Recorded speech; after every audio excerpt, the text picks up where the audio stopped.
یو حدیث کې راځي رسول کریم صلی الله علیه وسلم چې یو حدیث بیان کړی دی صحابه کرامو ته. دغه حدیث بخاری او مسلم دواړو راخستی دی. د الله رسول صلی الله علیه وسلم فرمایلی دي چې درې نفره در تاسې لمخه په لمخني قومو کې دا سره روان و، دا سره روان دي، د غرو په یوه دره کې سره روان دي. په حدیث شریف کې دغه حدیث مختلفو روایاتو باندې ثابت دی. په یو روایت کې راځي چې پر دوی باندې باران شروع شو. دوی د باران څخه د ځان ساتنو دپاره درې نفره دي و غره ته پورته سوه. په غره کې یو لوی غار دی، په دغه غار کې کښېنسته. په بل روایت کې راځي دغه چې بخاري او مسلم راخسته دي، په دغه روایت کې راځي چې دغه خلکو باندې دا درې نفره چې سره ملګري دي د غرو په یوه دره کې سره ملګري دي، د شپې د تیرولو دپاره چې شپه ور باندې راله د غره یو غار ته ولاړه. د الله جل جلاله فیصله وه په دغه وخت کې د غره د سره یو لویه صخره، یو لوی کاڼی دا راګیل سو او د دغه غار په خولو کې ودرېدی.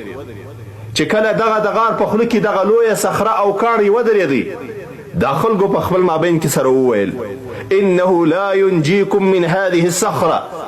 ای ملګرو، موږ او تاسې له دغه عذاب څخه نسو خلاصېدلی، ځکه موږ او تاسې په یو داسې غار کې او دونه لویه ډبره او کاڼی د غار په خوله کې ودرېدی، موږ کې په سا او بند سولو چې هېڅکله به موږ له دغه غاره ونه وځو. خو لاکن یو شی موږ او تاسې ایستلی سي، هغه دا چې کم عمل مو د الله دپاره کړی، په اخلاص باندې مو کړی، صرف او صرف مو د الله څخه د اجر نیت وي، هغه عمل الله ته شفیع کړي، د هغه عمل په برکت به مو الله له دغه غاره باسي. دغه نو یو هغه قسم د توسل دی چې زموږ علما کرام د اهل سنت والجماعت هغه یې بیانوي. د توسل د اقسامو څخه یو قسم د توسل هغه توسل په اعمالو صالحو سره دی چې د دغو خلکو په باره کې د الله رسول صلی الله علیه وسلم ارشاد کړی دی چې دغو خلکو سره وویل چې موږ او تاسې نن د الله د عذاب څخه او د مرګ څخه نسو خلاصېدلی، هېڅوک نه دي راباندې خبر، او موږ او تاسې درې نفره یو، دا وس نه لرو چې دا لوی کاڼی دا له دغه غاره پورې و او راووځو او دلته به خامخا وژل کېږو مرو به. خو موږ به له دغه هلاکته، له دغه تباهي څخه، له دغه مرګه څخه به ځان څنګه خلاصوو؟ په یوه شي باندې خلاصېدلی سو، هغه دا دی چې د الله د رضا دپاره مو کوم عمل کړی هغه عمل الله ته شفیع کړو. دغو خلکو الله جل جلاله ته دعاوې وکړلې. هر سړي په خپل نوبت باندې یوه دعا کړې ده، یو خواست یې کړی دی، الله جل جلاله یې خواست قبول کړی دی، او د چې په ژوند کې هغه عمل کړی دی هغه عمل الله ته شفیع کړی دی چې الله پلانکی عمل مې صرف او صرف ستا د رضا دپاره کړی دی، یا الله د دغه عذاب څخه مو خلاص کړي. الله جل جلاله دغه انسانان د هغه عذاب څخه خلاص کړي. درې قسمه انسانان دي. یو سړی په دې کې دا دی چې د مور او پلار سره ښه سلوک کړی دی. دویم سړی په دې کې دا دی چې د الله د رضا دپاره زنا پرې ایښې ده. دریم سړی په دې کې دا دی چې امانت ورسره او هغه امانت یې خپل صاحب المال ته رسولی دی. نو درې قسمه انسانان دي. یو د مور او پلار سره نیکي کړې ده، د مور او پلار د نیکي په برکت باندې الله دی د دنیا کې له عذاب خلاص کړي، له مرګه خلاص کړي. دویم سړی چې د زنا څخه ځان ساتلی دی، د یو ناروا عمل څخه ځان ساتلی دی، د دغې ګناه څخه د ځان د ساتلو دپاره چې دا ګناه پرېښې ده، الله جل جلاله دونه لوی رحم ورباندې کوي چې د مرګه څخه خلاصوي. دریم سړی چې الله جل جلاله د خپل دعا په برکت باندې او د هغه نیک عمل په برکت باندې چې خلاصي، هغه په امانت کې خیانت نه دی کړی.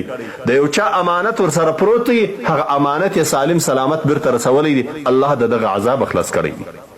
درنو معززو دوستانو، الله جل جلاله دې موږ او تاسې پر شرعي طریقه باندې برابر کړي، او الله جل جلاله دې موږ او تاسې ته د خپلو نیک اعمالو ښه نیت را نصیب کی. په نیک عمل باندې د انسان دنیا هم برابریږي، اخرت هم برابریږي. په نیک عمل باندې الله انسان په دنیا کې هم له عذاب خلاصوي، په آخرت کې هم د عذاب څخه خلاصېږي. راځو حدیث شریف ته. اول سړی چې دعا کړې ده، هغه دا ویلی دي چې یا الله ما د خپل مور او پلار سره ښه سلوک کړی دی په ژوند کې، هیڅ کله ما دوی ته تکلیف نه دی ورکړی. یو وخت زه له خپله کوره وتلی وم، خپله رمه مې بولې وه، دغې رمې چې ما د مړېدلو دپاره یو لرې یو ځای ودرختو ته بولې وه، هلته را باندې ناوخته سو. زما معمول به دا رقم و چې کله به مې رمه و کور ته راوستله او دغه د رمې میږې به مې ولوشلې، اوله وار به مې په دغو شیدو باندې خپل مور او پلار مړول. سپین سارې مور، سپین زری پلار، دا به مې په دغو شیدو باندې مړول.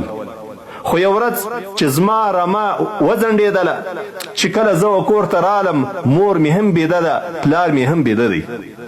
نو زه فورا راولاړ سوم چې دوی مې ولوشلې، هغه مې راواخیستلې، په لوښي کې د پلار او د مور و سر ته ودرېدلم او دا مې نه غوښتله چې دغه شیدې در دوی له مخه بل څوک وخوري، د دوی د اکرام او د عزت په خاطر باندې ورته ولاړ وم حتی در داسې اندازې پورې چې د سهار سپېدې راوختې او سهار سو. چې کله دوی سهار راپورته سوه، نو ما فورا اوله وار دغه شیدې و مور و پلار ته ورکړې. په دغه مابین کې زما اولادونه، زما بچیانو هغو ژړله، نارې وهلې، زما غلامانو خادمانو هغه ټوله وږې وه، خو ما دا جرأت نسو کولی چې د مور او پلار د مخه دي زما په اهل کې یا زما په اولاد کې دي یا زما په مال کې دي بل څوک په دغو شیدو باندې مور سي. نو یا الله که به مې دغه عمل صرف او صرف ستا د رضا دپاره کړی، که به مې دغه عمل صرف په اخلاص باندې ستا د رضا دپاره کړی، یا الله موږ د دغه د دنیا د عذاب څخه خلاص کړې، دغه ډبره ایسته کړې. هغه سړي په دعا کې ویل اللهم ان كنت فعلت ذلك ابتغاء وجهك ففرج عنا ما نحن فيه من هذه الصخرة فانفرجت شيئا لا يستطيعون الخروج منه. د الله رسول صلی الله علیه وسلم فرمایي دغه انسان چې دغه عمل په ډیر ښه نیت باندې کړی و، هغه نیت الله ته معلوم و، الله د زړو مالک دی. نو الله جل جلاله دعا فورا قبول کړله چې دا ډبره پورې والا، دا لوی کاڼی د غره، دا لویه صخره دا چې پورې والا، هغه ایسته سوله، دوی ته هوا رایله سوله، دوی ته لیږ قدر رڼا رایله سوله. خو لیکن د ډبرې څخه د غاره څخه بیا هم نشي وتلی، ډبره یې بیا هم پر خوله کې ولاړه ده. دویم ملګري ته وویل چې ته دعا وکړه. د اول ملګري دعا هغه دا و چې د مور او پلار سره احسان کړی دی. د مور او پلار احسان الله جل جلاله دی په دنیا کې د مرګ څخه خلاص کړي. ځکه رسول کریم صلی الله علیه وسلم فرمایلی دی رغم أنف ثم رغم أنف ثم رغم أنف من أدرك أبويه عند الكبر أحدهما أو كلاهما فلم يدخل الجنة. پزې دې سپیروي، پزه دې توری، یعنی هغه سړی دی هلاک وي چې دی مور او پلار پیدا کی. درې وارې رسول کریم صلی الله علیه وسلم دا شرع کړې ده چې د ده مور او پلار وي، سپین سارې مور سپین ږیری پلار وي، لیکن د هغو په برکت باندې یا خالی مور ولري یا خالی پلار ولري، د دا مور یا د پلار په خاطر باندې دی جنت ته نشي داخل. د دغه انسان دی پزه سپیروي، پزه دې پرې. موږ او تاسې په پښتو کې خپل یو مثال چې موږ او تاسې وایو چې مخ دې سپیروي، مخ دې تور وي، دا د عربي یو محاوره ده. د الله رسول صلی الله علیه وسلم دا ویلي، ځکه د مور او د پلار ډېر لوی حق دی. یو صحابي رسول کریم صلی الله علیه وسلم ترالی او ورته وویل من احق الناس بحسن صحابتي، ای د الله رسوله د ټولو زیات حقداره په ښه صحبت او مجلس او خبرو باندې څوک دی؟ قال امك. د الله رسول صلی الله علیه وسلم ورته مور دی. قال ثم من؟ قال امك. قال ثم من؟ قال امك. دغه سړي درې وارې پوښتنه کړې ده. رسول کریم صلی الله علیه وسلم درې وارې په جواب کې ورته ویلي چې د مور لحاظ کوه. نو دغه انسان چې د مور او پلار لحاظ کړی و، خدمت یې کړی و، الله د دغه عذاب خلاص کړي. دویم ملګري د سوال او د دعا ځای رالی. هغه وویل یا الله په دنیا کې مې یو د اکا لور و، د هغې سره مې ډېر محبت و او ډېره راباندې ګرانه وه. هغې ښځې ته ما دا خواست د زنا څو وارې کړی و، خو هغې زما سره د زنا دپاره حاضره نه سوه. یو وخت کلونه تېرېدله، ډېره سخته وچکالي راله. په دغه د اکا په کور باندې مې سخته وچکالي راله. دغه د اکا لور مې راته راله او راته ویې ویل چې زموږ سره یو څه کوبک او مدد وکړه. ما ورته وویل چې ته زما سره یو وارې زنا وکړه، زه به 120 دیناره د سرو زرو درکړم. خو دغه زنانه چې ډېره سخته مجبوره، پاک دامنه او ډېره مجبوره وه، د ځان د هلاکت څخه د ساتلو دپاره دغه سړي ته وویل چې د زنا ته حاضره یم. نو چې کله دغه انسان دغې ښځې ته 120 دیناره د سرو زرو د ورکړل او دغې زنانې ته د زنا دپاره حاضر سو او د دغې زنانې سره یو ځای سو، هغې زنانې ورته وویل چې د الله په خاطر باندې زما چې کومه د عزت پرده ده، زما چې کوم د عزت مهر دی، دغه مهر مې مرمتوه، میره پرې کوه، د الله په خاطر باندې د الله څخه وبېرېږه. دغه انسان چې کله دا خبره واورېدل چې دغه زنانه پاک دامنه پاکه مسلمانه ښځه دا د زنا څخه بد وړي او ماتې د الله نوم رامخته کوي، نو فوراً ځینې ولاړ سو او دغې ښځې ته ویل چې ځه. دی وایي چې نه مې هغه 120 دیناره د سرو زرو ځینې واخیستل او نه مې زنا وکړل، د الله په خاطر مې دا زنا پرېښول. نو الله ته خواست وکړي چې الله که به مې دغه عمل صرف او صرف ستا د رضا دپاره کړی، یا الله ته د له دغه مشکله، له دغه هلاکت او له دغه عذابه موږ خلاص کړه. الله جل جلاله د دوی دا دعا قبوله کړه چې کله یې ډبرې ته دیکه ورکړله، پورې یې وله، هغه ډبره نوره هم ایسته سوله. خو دا ډبره بیا د غار و خولې ته هم ولاړه ده، انسان نسي ځینې راوتلی، خو ایسته ډېره سوله. یو غږ او ناره د سړی د یو چا د اورېدلی سي، که چیرې دوی یو چا ته غږ وکړي خلک ورباندې خبرېدلی سي، خو البته د غاره څه د وتلو لار لا نسته. دریم ملګري ته ویل چې ته دعا وکړه. هغه هم دعا وکړل او ویې ویل چې الله دغه انسان یو وخت مزدوران راوستلی دي د مزدوري دپاره، هغو چې کله خپل کار وکړي په دغو مزدورانو کې یو مزدور ولاړی خپل پیسې او مزدوري یې پرېښوله.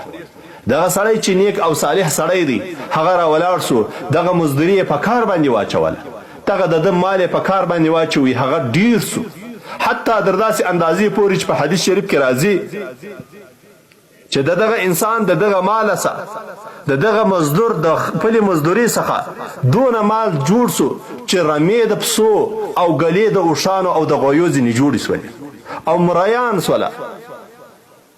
دغه انسان دغه امانت ورسره پروت دی، دغه امانت یې په ګټه باندې اچولی دی، هغه سړي ته ورګټي. ډېر وخت وروسته هغه سړی و دغه انسان ته رالی، هغه مزدور و دغه خپل مالک ته رالی او ورته ویې ویل چې یو وخت مې ستا سره مزدوري کړې وه، مزدوري مې د سره پاته وله، هغه مزدوري مې راکړه. دغه انسان ورته وویل كل ما ترى من أجرك من الإبل والبقر والغنم والرقيق، ورته ویل چې ای وروره هغه اوښانو ګله، د غویو ګله، د پسو رمې او د مریانو ډلې دا ټوله ستا دي، بویې ځه ورسه. دغه مزدور چې د ده سره مزدوري کړې ده دی حیران دی چې دا څه راته وایي او ورته ویل یا عبدالله لا تستهزئ به، ای د الله بنده پسخن مه راباندې وه، خپله مزدوري مې راکړه پسخن مه راباندې وه. ده په جواب کې ورته وویل لا استهزئ بک، زه هیڅ پسخن پر تا باندې نه وم، دا ستا مزدوري وه، ما دغه ستا امانت خوندي کړي او په ګټه مې درته واچوي، نن ادي رمې دي ځینې جوړې سوي دي، مالونه دي، دولت دی، یویسه هېڅ پسخن نه در باندې وم. هغه سړی راولاړ سو، ټوله مال یې یوړی.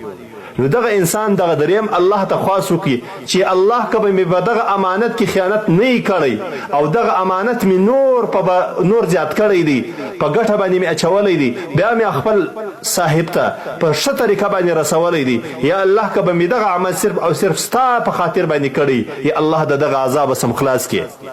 نو دغه خلکو چې ډبرې ته دیکه ورکړل، پورې واله، هغه ایسته سوله، دوی ټوله د مرګه څخه خلاص. حدیث شریف کې راځي د الله رسول صلی الله علیه وسلم فرمایي فانفجرت الصخرة فخرجوا يمشون، د بره ایسته سوله دوی ټوله راووتل د مرګ څخه خلاص ول او پر خپله لار باندې ولاړه. د حدیث روایت بخاري او مسلم کړی دی.